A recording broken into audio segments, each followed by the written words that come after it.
crypto is and isn't money. There is an overemphasis on crypto's use as a store of value, Cosmos co-founder Ethan Buchman argues. None of your coins are money, and you all have brain damage. Money is a sloppy word, but generally it's used to refer to things that are a general unit of account like the US dollar and / or a generally accepted medium of exchange like a bank deposit. Ethan Buchman is a co-founder of Cosmos, the CEO of Informal Systems, and creator of Cycles. Money almost never means something that's just a strong store of value, or that is expected to go up in value generally over time. Of course, storing value is an important function of money, but it's the only of the three functions that is more widely shared with other things. There's way more things that function as a store of value than things that function as a generally accepted unit of account or a generally accepted medium of exchange. That makes being a unit of account or medium of exchange much more specific to money. Of course, there can still be lots of things used as a medium of exchange, giving rise to a notion of moneyness based on the general willingness of people to accept a thing for settlement. So when we're talking about money, the things that really make it money are its use for exchanging and accounting for value. However, when crypto people talk about money, for some reason they only seem to care about being a store of value,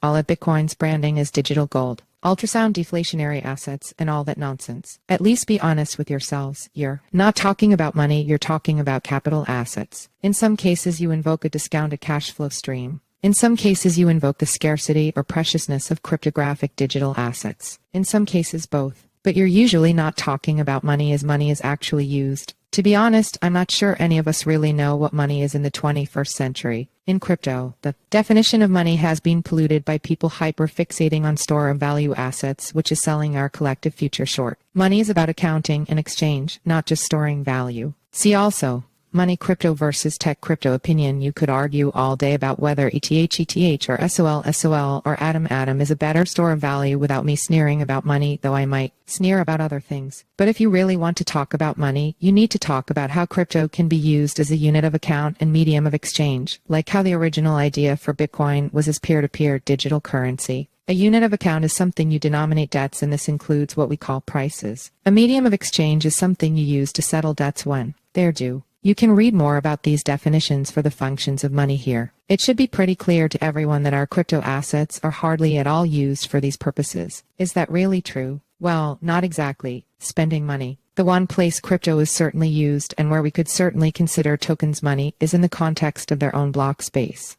Block space is priced and settled in ETH, so ETH is money in the context of the economy centered around its own block space. This is true for nearly every layer 1. In this sense, Chris Bernisk was right that SOL is as much money as ETH. You could also argue that ETH or SOL or Atom or any token is used as a medium of exchange or unit of account in certain other crypto-focused circuits, including Base, pairs on exchange, or to buy NFTs. To the extent certain things are priced directly in ETH or SOL or Atom, or to the extent debts are denominated in those units, then they are acting as a unit of account. To the extent payments are settled using those tokens, they are operating as a means of exchange. One challenge is it doesn't make good sense to use volatile assets as a unit of account. Even gas prices seem to adjust more to an inherent accounting in dollars than in native tokens. However, it does seem that certain NFTs have been priced more in their native token than in dollars. There is also the case of protocol-owned liquidity, where debts are denominated in a native token, like how Atom lent by Cosmos Hub to Osmosis and to Neutron is debt denominated in Atom. The liquid staking revolution is relevant here as well, in that these native tokens being locked up as value-storing capital assets can also be used as a medium of exchange to the extent people want to settle their debts in liquid staked assets. All this to say, arguing over which is the better money right now isn't helpful, since hardly anyone is really using tokens as money,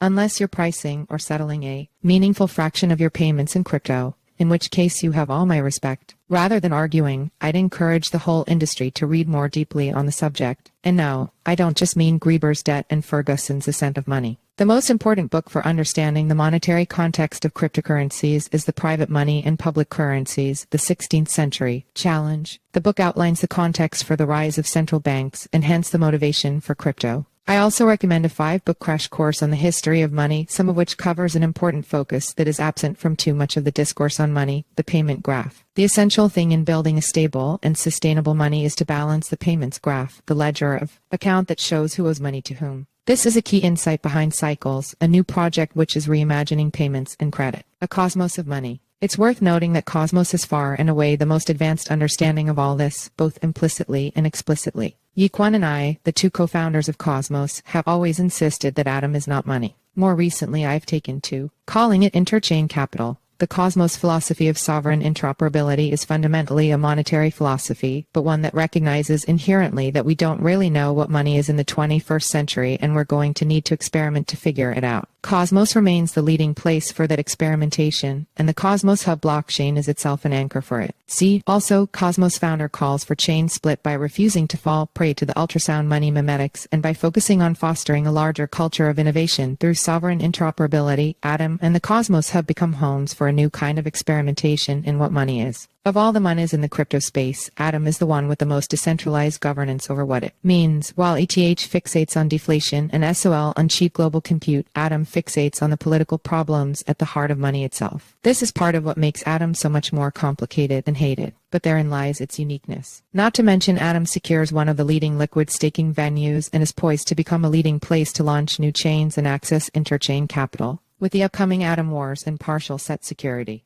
For my part, my studies in monetary theory and history these last few years have made the next thing we need to build to figure out money in the 21st century pretty obvious: cycles. CoinDesk got a sneak peek at the precursor to cycles at Consensus last year. The cycles white paper is coming soon. Stay tuned. Adapted and expanded from a post on X.